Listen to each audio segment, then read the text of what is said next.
In this video, I want to go over the best debit card to use while traveling abroad in 2026. I'm Vivian. I've been to 61 countries since the age of 5, and I've been traveling around the world solo since 2015. One of the key factors that allows me to live this life is having a reliable, no-fee debit card so that I can get cash in any currency wherever I may be. The card that really helped me save over $200 in ATM withdrawal fees is this Charles Schwab Visa debit card. This card makes it possible to approach ATMs in most of the world, and first of all, the card doesn't charge any fee for being abroad or using a different currency. And the other important thing is that when the foreign ATM takes their own fee, which can be as high as $6 or $10 depending on the withdrawal, this card reimburses you at the end of your billing cycle for all those fees. So Charles Schwab, the bank, takes the hit, and those are the fees that really add up to hundreds of dollars a month. This is set up by setting up an investor checking account on schwab.com. This is an American bank available to Americans, and I do all my banking now through the app. Once that's set up and I open the debit card, I use Face ID, and it's really easy to fund in and out of this investor checking account. You don't have to invest at all to use this account, and you can just treat it like a normal checking account for a traveler. As a freelancer and full-time remote worker, I withdraw every month directly into this account from the platforms that I do gig work on. As investing becomes a hot topic, it's really easy to invest on the side in any sort of index fund or stocks. That is all connected really seamlessly through the app. Every time your card expires, if you're still abroad, don't worry. You just chat with an agent in schwab.com, tell them the address you need it shipped to, and give about 2 weeks max. Usually it takes about 1 week for it to reach me in rural India or a small city in Vietnam. The bank will ship it out to you, and they take a $15 fee to deliver it. The only thing is you want to make sure you have enough cash withdrawn, because they're going to deactivate your current card while the new card is coming. And then once you get the new card, you can activate it and start withdrawing again. But you want to make sure you're not going to need cash, or you have enough already before you set it up with them to deactivate the current card. Other than that, just a bit more about banking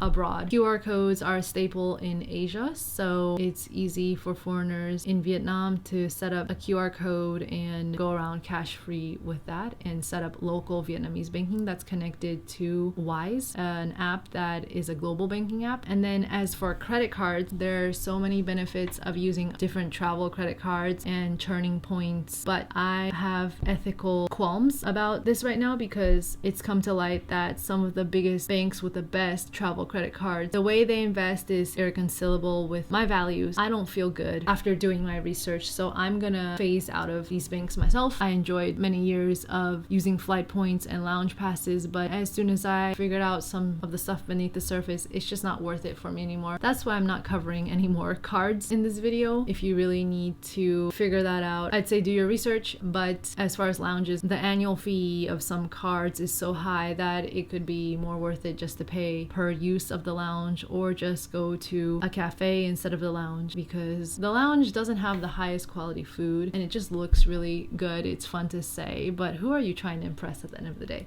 So I think going to a nice cafe or a nice place in the airport is just as reasonable. It evens out to the same price. Another tip is keep all your savings in a high yield savings account that can generate a lot more interest than a traditional savings account. I hope that really clears up and simplifies how easy it is to use the ATM abroad and not have to worry about exchanging money. If you enjoyed this video, you might like my most watched video to date, which is about 4 simple ways to travel around the world for free.